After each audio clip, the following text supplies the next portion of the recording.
Hello, everybody. Welcome to the second lesson of this week on contemporary feminist theory. So as you can see in the handout that you have in front of you, this lesson is kind of generally broken up into three parts. In the first part, I'm going to give kind of an overview of contemporary feminist theory. Then I'm going to talk about two important concepts that are utilized or part of contemporary feminist thought. So the first of which is the idea of gender as a performance. And then the second idea is the concept of hegemonic masculinity. So first, let's kind of situate ourselves and to kind of have an overview of contemporary feminist thought. So if you remember when I was talking about Simone de Beauvoir, there was three waves, or there is traditionally thought of as three waves of feminist thought and the feminist political movement. So the first wave was during the 19th century when women in America and Europe pushed for political rights. So in America, we see this in the suffragette movement, in the push to have voting rights for women, which was actually not achieved until the early 20th century. Then the second wave occurred in the middle of the 20th century. And here women, after gaining some political rights, pushed for economic rights. So now it's really about, being equal in the workforce, the idea of equal pay, and so really kind of the idea of really achieving, full, social equality. So meaning, equal political rights and equal economic rights. Now, traditionally, we are thought to come to have a third wave of feminism. And this began maybe in the late 20th century, maybe around the 1990s. And so a few things happened in this third wave of feminism. So now it's, the idea of feminist theory and the feminist movement, political movement, is not just about achieving political rights or economic rights, but it's also about kind of more interpersonal issues. So this idea that women, that the interactions between men and women should be one of equality, that how women are represented in the media should be, understood and scrutinized. And also that in the third wave, to understand that, women, the experience of women is not the same for all, right? So this again brings in this concept that we saw in the last lesson of intersectionality. Right? So the idea of intersectionality is that any person, any woman, is made up of multiple social identities, and that and so that women of different backgrounds are going to experience their gender in different ways, and that's true for men as well, right? So men of different backgrounds, men of different races, men of different sexualities, are going to experience their gender in different ways. And so the idea of intersectionality is that any person is made up of multiple social categories, and that those social categories are going to combine together, intersect to create an overall experience. And so this concept of intersectionality was really brought in to, the third wave of feminism to say, that women of different races and ethnicities might not experience their gender in the same way, and that might not be experiencing oppression from their gender in the same way. And so this third wave of feminism is the one that we're currently in, right, starting in the 1990s and then being carried forth into the 21st century. Let me talk about a main kind of general approach that this third wave has taken on, which we see in earlier parts, but really has become, a main part of this third wave of feminism, and that is the idea of the social construction of gender. So to understand this, first we have to, kind of go back to some kind of basic, sociology, almost sociology 101 concepts, mainly the distinction between sex and gender. So what is that distinction? So traditionally speaking, sex is thought of as the biological or the physiological and physical differences between men and women.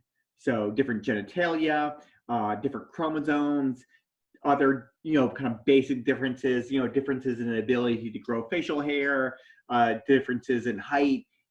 The idea is that sex is really about differences in people's bodies, right? That, that men and women are born with different, different physical and physiological makeup, right? Now, gender is how people live out their sex, right? Gender is not your physical body, but gender is the experience of being or identifying as a man or woman in society. And so gender is not what your body is like, but gender is who you are as a person and how society categorizes you as a person. In general ways, what we could think about this is, this idea of femininity and masculinity, right? We think of this in terms of concepts like gender roles, this idea, or gender roles or gender norms, right? The idea that men and women are expected to act in different ways, right? That there is a masculine way of behaving and a feminine way of behaving, right? This also comes to the idea of what is called gender identity. And so the concept of gender identity is that, gender identity is a person's kind of, in a very basic sense, it's the gender in which a person identifies with. But more generally, it really is the psychological experience of your gender, right? It is the inner lived psychological experience of identifying as a man or a woman, right? So, most people have a gender identity. They think of themselves as a man or woman, and that affects their psychological experience of themselves, how they view themselves, and then also how they understand and see the world.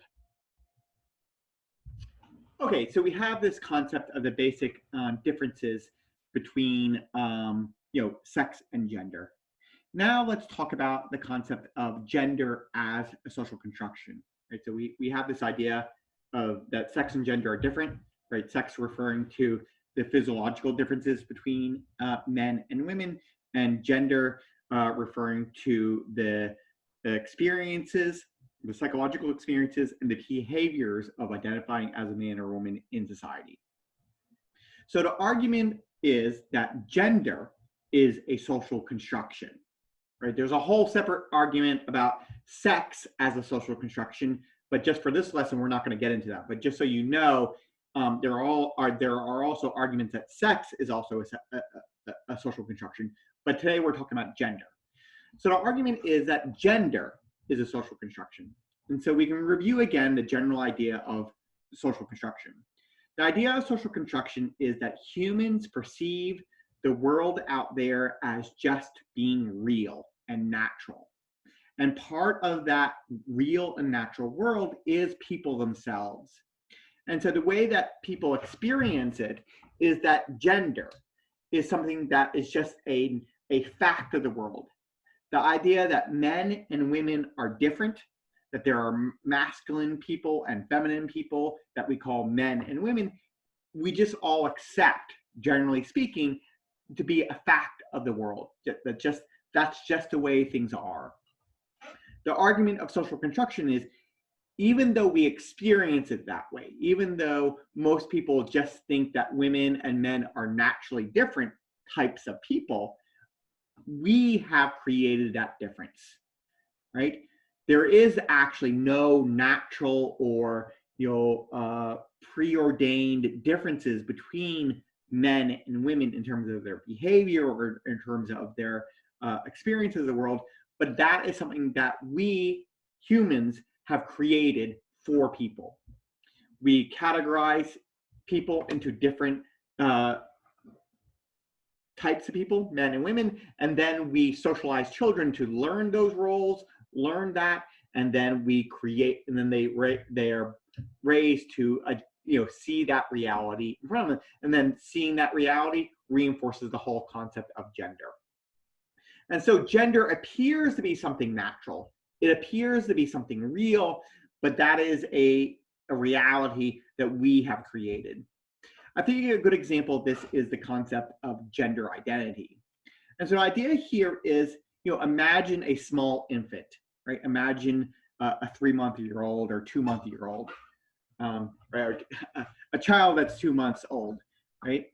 The concept here is that that child, that infant, very young, has no concept, has no idea of thinking of themselves as a little boy or a little girl, right? That at a very young age, an infant has no gender identity, right? They don't think of themselves in that way.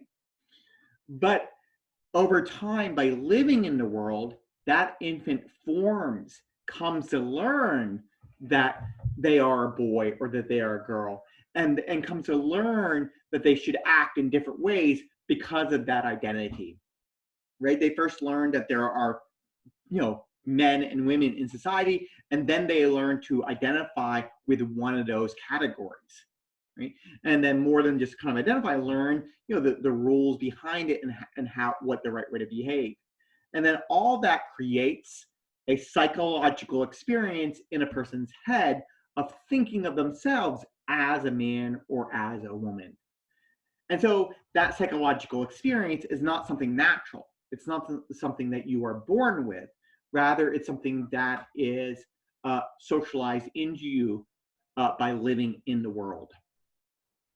And so again, that's idea is, it feels natural. It feels like innate, as that gender identity was something that was always there. But the argument of social construction is that was constructed, that was created for you and by you from a very young age.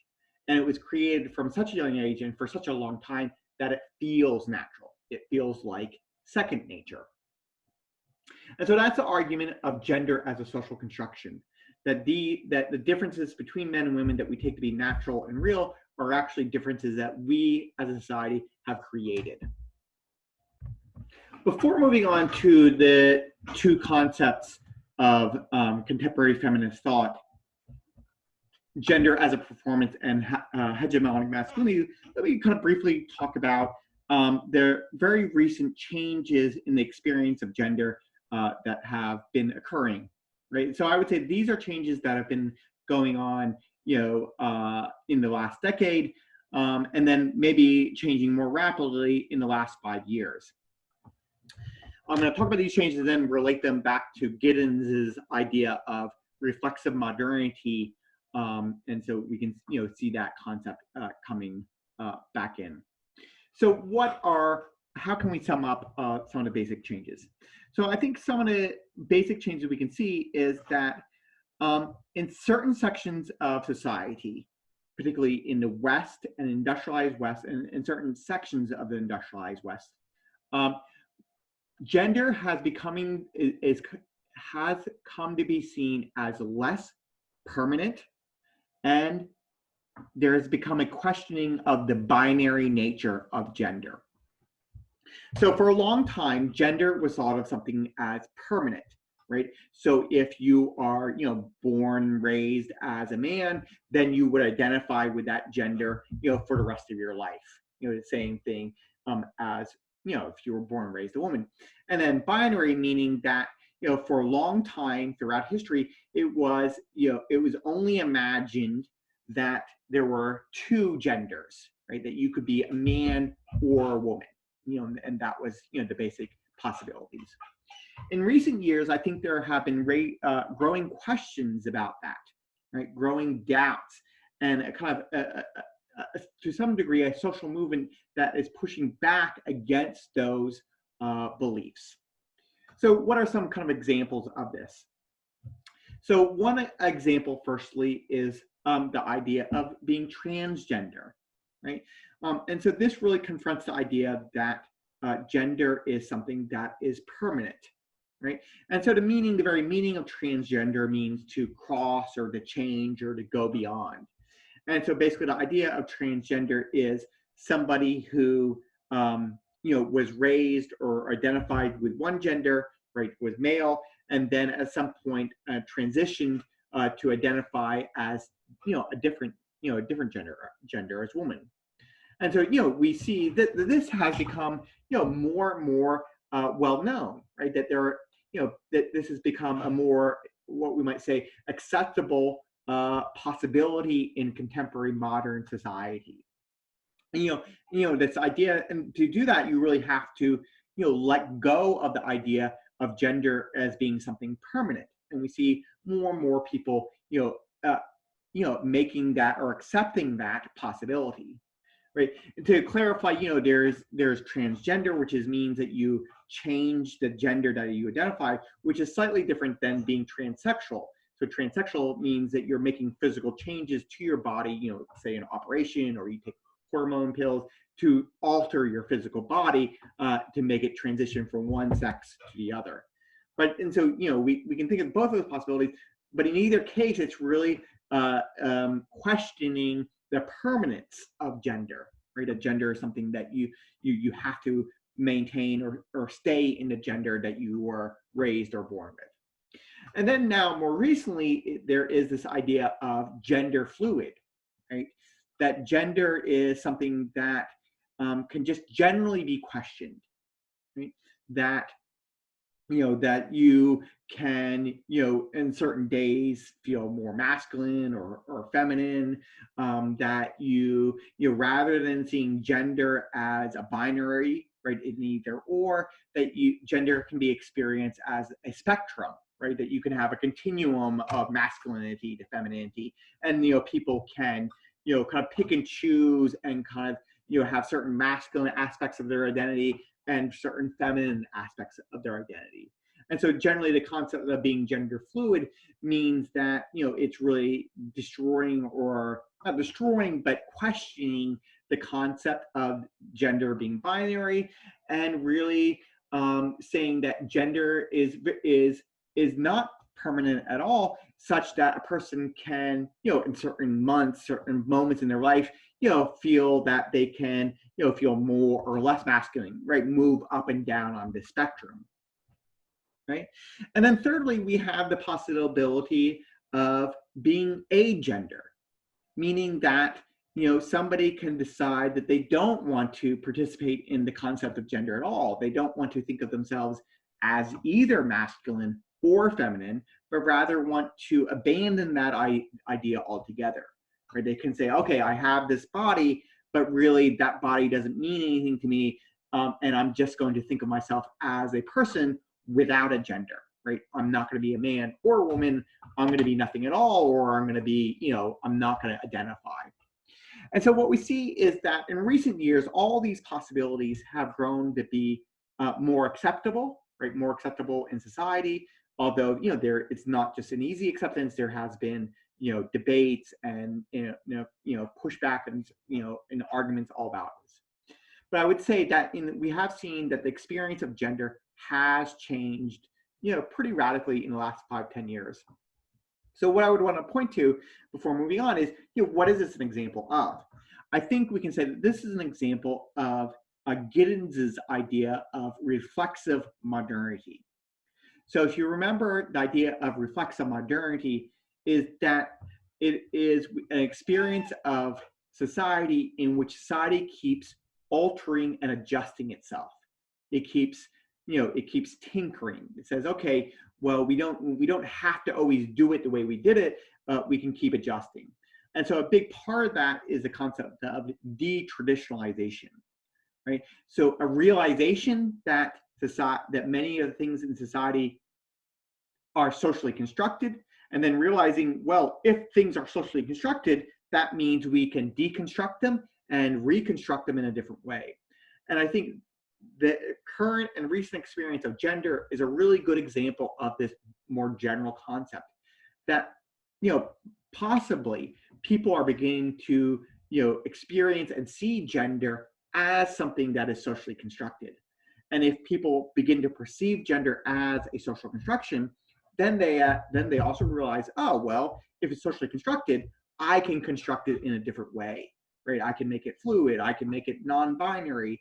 I can make it nothing at all. I can be agendered.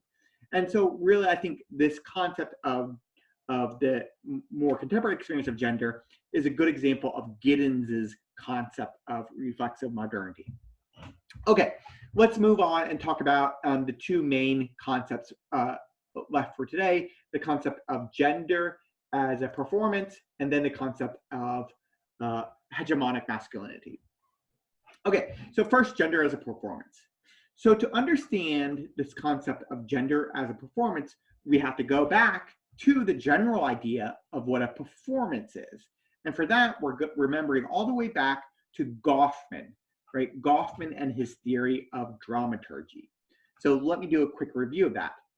So the concept of dramaturgy says that people in society, when they're acting and behaving, are like actors on a stage, right? When you are in front of other people, you are presenting yourself to others. You know you are being watched, and that realization and that knowledge makes you act in a certain way to present or perform your identity to others. And so your actions are not just actions, your actions are a form of communication, right? It is a symbolic communication, right? So symbolic interactionism coming in here. Your actions are a form of communication in which you are presenting yourself and performing yourself to others, right? I'm performing myself as my occupation. I'm a professor or I'm a doctor. You're performing yourself as your age category. You know, I'm a teenager or I'm an adult. You know, I'm an older adult. So what's another identity that people perform? Your gender, right? So it's not just that gender, being masculine or feminine, is just who you are. Masculine and feminine is something that you perform. It is something you present to others. And so your gender is not simply what you're doing. Your gender is a form of communication. It is how you are portraying yourself or, you know, communicating yourself to others. And so West and Zimmerman really kind of, this is a kind of a fundamental article when they really kind of, really, kind of summarize and take this idea on and call it doing gender, right? Gender is not something you are. Gender is something that you do. Gender is an action, right? And so they reference back to Goffman. He talks about gender displays, right? How people display their gender to others. What's the best, some of the best examples of this? I think some of the easiest, best examples of this is clothing, right? So all people, humans wear clothes, and it's a kind of an amazing invention that we did. And what our clothes do is it covers us up and presents us in a certain way, right? It presents our occupation, it presents our age, like people dress like a teenager, or they dress like a child, or they dress like an adult, right? Or they dress like a nurse, or they dress like a doctor, right? And then our clothes present our identity. They are the way that we display to others who we are, right? What category we fit into in society. And a great example of this is gendered clothing, right? That historically or traditionally, for a long time, people would dress in the clothing of their gender, right? So men would dress in one way, women would dress in another. And so through this way, it reinforced the idea that men and women were different. But it was also a way at a very personal level for a person to realize their gender. It was a way for a person to perform their gender. It was a way for a person to be a man or to be a woman by wearing the clothing of a man or the clothing of a woman, right? It was a way to present a person's identity. And so the idea here is that in general, gender is something that we act out, right? It's just like an actor on a stage, being the villain or the hero, or being a doctor, in a movie, right? In everyday life, we are presenting ourselves and we are playing a role. We're playing the role of a man, or playing the role of a woman, right? And that this is a presentation we are making to others. One more example of this, the concept of what is called body work. And so we're going to see in this concept of body work, gendered body work, how it actually blurs the line between sex and gender. So let me just talk about the concept first, and then talk about how it blurs that line. So what is body work? Body work in general is the way that people manage their physical body, right? So their hair, their face, things about their physical bodies to conform to the standards of their society, right? People, manage and work on their bodies to do certain things to, obey the rules and norms of their society. You can think about everything from wearing deodorant to cutting your hair, to all sorts of things that people do. Body work is also gendered, right? Meaning that men and women are still expected to manage their bodies in different ways, right? Good example of this is, the length of hair, right? Traditionally, women have had long hair where men have had shorter hair. Other good examples of this, makeup, right? That women traditionally wear makeup, and that this makeup is a performance. It is just like wearing clothes, makeup is a way to alter the appearance of a person's physical face to present themselves in a certain way. It is a way to present yourself as a gendered person, right? Or all sorts of things, men growing beards, women shaving their legs, all these things are, people managing their bodies to present them in different ways. And so the interesting thing about this concept is it actually blurs the line between sex and gender. So if you remember from the start of the lesson, sex was the physical differences between men and women and their bodies, whereas gender is, the differences in our actions and our experiences. And so the idea here is actually our bodies are not actually naturally different sometimes, right? That we actually, as humans, perform actions to alter our bodies and to make them gendered, to separate them, and then make the bodies of men and women more different than they actually are. I think one of the best examples of this is the traditional requirement of women having to shave their legs. Right? Men are allowed to have hairy legs because it is thought that men's legs are naturally hairy. Where women, we think, oh, women's legs are not hairy, and so they can't have any hair on them, and so women have to shave their legs. And so what's happening here is that that's actually not a natural physical difference, right? Men and women both have hair on their legs, but now what has to happen is women have to remove that hair in order to create this false reality that men and women's bodies are actually naturally different, when that's actually not the case, right? And so it is, body work is, again, a performance. It's a way that people work and manage their bodies to present themselves in a certain way. Okay, let me talk about why this matters. Why do we care about this? So we care about this because this has an interesting effect on a person's gender identity. So what might we normally think? What we might normally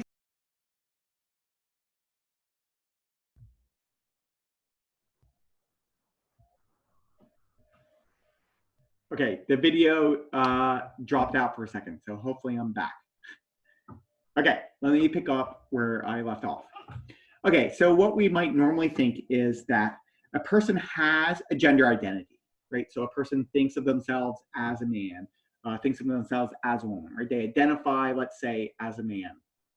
And then they have that identity, and because they have that identity, they then therefore give the performance of a man, right? So I think of myself as a man, and so I dress in, a tie and a hat and, manly clothes, and I go out and give that performance, right? The identity comes first, and then the performance comes after. The argument actually is that it's the other way around.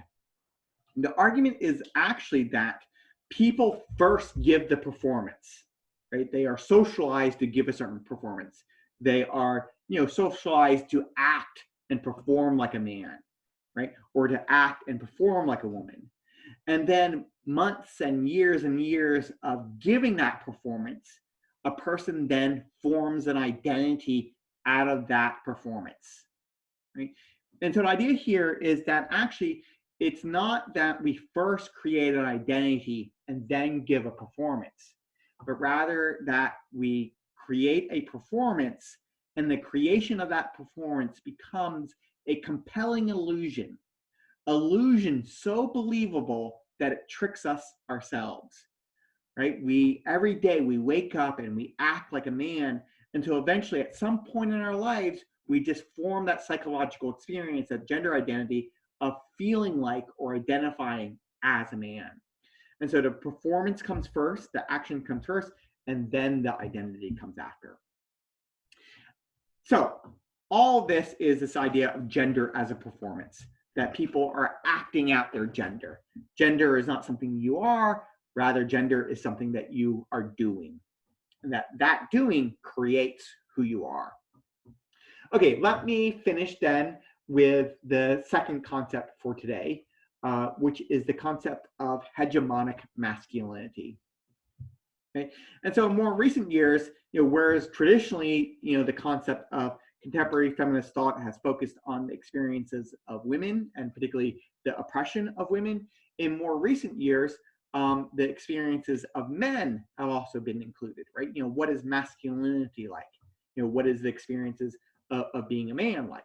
Right? This is also obviously part of the gender experience. And so one main or key idea here is the concept of hegemonic masculinity. So let me talk about what this concept means.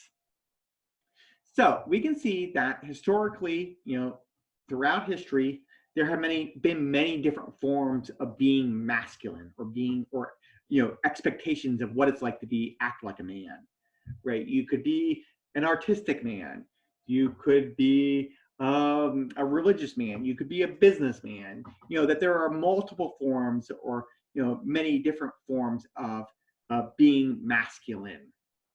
The concept of hegemonic masculinity is that, okay, we accept that there's many forms of masculinity, but the concept of hegemonic masculinity says there's one form of masculinity that tries to dominate, right? It tries to say, no, there's one way to be masculine and it has to be this way, this one way, right? And if you're not acting in this one hegemonic masculinity way, well, then you're not really actually being masculine, right? And so this concept of hegemonic masculinity is a concept in which, is this form of ideology which is trying to say that men have to act in this certain way to be thought of as, truly or really masculine. So what is this? What is this masculine way that, men are expected to behave like? So it has a few different, features a part of it. One of the main features is this idea that men are powerful, right? That to be a man is to be in power, right? To, as the very traditional and kind of sexist phrase goes, to wear the pants, right? That if you're a man, if you're wearing pants, that means that you're in charge, you're in control, right? And so the idea of hegemonic masculinity is to be dominant, right? And so this means to dominate, obviously, over women, but also, interestingly, it means that there's a battle or competition to battle over other men, right? That being masculine is a war, right? It is a constant battle or competition to be powerful, to be strong, and to dominate over others, to dominate over other men, and also to dominate over women. And so you can see, this is a very critical idea, right? So what else is it? Another concept, another part of hegemonic masculinity is what's called the flight of the feminine. And so the flight of the feminine, it says, okay, to be masculine means to be not feminine, right? That to be truly masculine means to disdain and to move away and to not be like women at all, right? And so that to be a truly masculine man, it means to abstain from doing anything feminine, right? To not, to give no appearance of being like a woman. right? And we see this in phrases like, you punch like a girl, or you throw like a girl, or are you going to cry like a girl, right? All of these are insults. All of these are, ideas that you're acting like a woman, and in acting like a woman, you're not acting in a masculine way, right? We can see it in the classic, middle school taunt of being a sissy, right? That to be a sissy means that you're weak, right? That you're not powerful, that you're not strong, but also in a not too subtle way implies that you're acting like a woman, right? And so, and again, that is to act like a woman is to therefore not be a man. And so hegemonic masculinity makes this really binary distinction, right? You're either a woman or you're a man. If you're acting like a woman, then you are not therefore acting manly or in a masculine fashion. And so that's the second thing, right? To hegemonic masculinity is really to give the appearance of not being feminine, right? To abstain from anything in a feminine way. And so the last of the question is, well, why do this, right? Why give this, why adopt this hegemonic masculinity? And so part of the argument is that really this is what's called homosocial approval, meaning that what men are looking for is approval from other men, right? So it's not approval from women, actually. It's not that men are looking to, appear masculine in front of women, but rather to appear masculine in front of other men, right? To be accepted as manly by other men. And again, this ties back then into the concept of gender as a performance, right? To be accepted that you are acting in a masculine way by other men, then therefore means that you can have the identity of being masculine. And so I would say that, obviously this concept of hegemonic masculinity is a critical one, right? The concept is created to criticize it and to have men question, whether this hegemonic masculinity is something that is, beneficial for them, and also beneficial, for society in general. I think in recent years we can see that, along with the changes in gender as a performance, I talked about gender fluid, transgender, growing acceptance of these things. I think we can also see that there has been changes in the masculinity of men, right?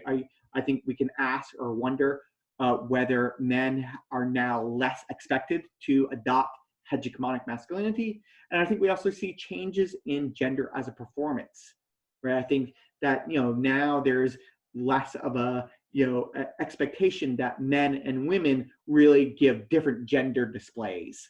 And I think a good example of this is changes in clothing, right? That, we now see genders dressing more in similar ways. And I'm going to end with this one final point. It's interesting to note that, women are much more able to, acquire and take on the clothing styles of men, but still it is not acceptable for most part for men to take on the clothing styles of women, right? It's very rare to see men, dressing in dresses or skirts or something of that nature, right? And again, that would be an example of hegemonic masculinity, right? That to wear a dress or a skirt would be to give the appearance of being feminine, and if you give the appearance of being feminine, then you can therefore not be masculine. So overall, I think it's a very interesting time in society in terms of gender. I think there's a lot of things changing, and I think academics are trying to come to an understanding of what gender is experienced like nowadays.